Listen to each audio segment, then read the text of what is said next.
Galera, aqui quem fala é o Drazer Vídeos com mais um vídeo aqui do canal. E hoje eu vou mostrar um vídeo comendo toda a Nutella que eu comprei, galera. Então bora pro vídeo, mas antes de começar o vídeo, deixem um like e clique no sininho para não perder nenhum dos outros vídeos que eu tô fazendo. E também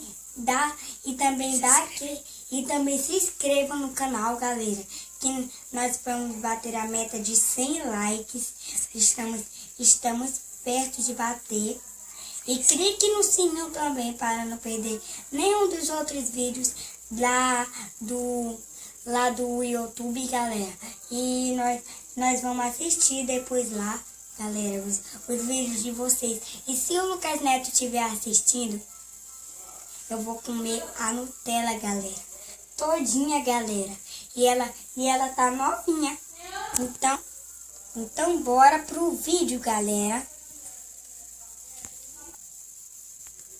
Então vamos começar, galera, abrindo a Nutella.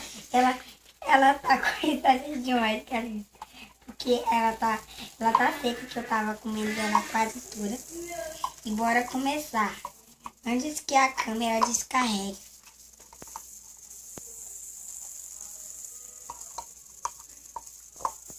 Galera, olha a Nutella toda. Isso, galera. Vamos lá. 1, 2, 3 e...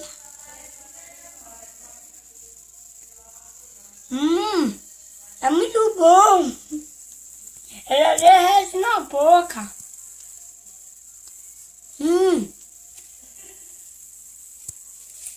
É uma delícia.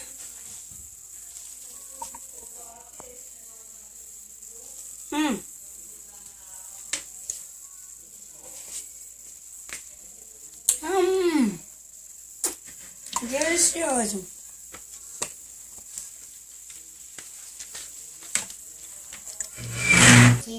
Espero que vocês tenham gostado e deixem aquele like, cliquem no sininho, se inscrevam no canal para não perder nenhum dos outros vídeos que eu tô fazendo. E essa Nutella foi muito bom com essa colher, galera. Então vamos ficar com o vídeo por aqui. Eu espero que vocês tenham gostado. Então eu vou fazer outro vídeo aqui desse coisa aqui. Ele tá fazendo zoada, galera. E deixa o sininho, galera. E clique no sininho para não perder nenhum dos outros vídeos que eu tô fazendo de Nutella, galera. Então, esse vídeo vai ficando por aqui. Eu espero que vocês tenham gostado. E tchau, galera!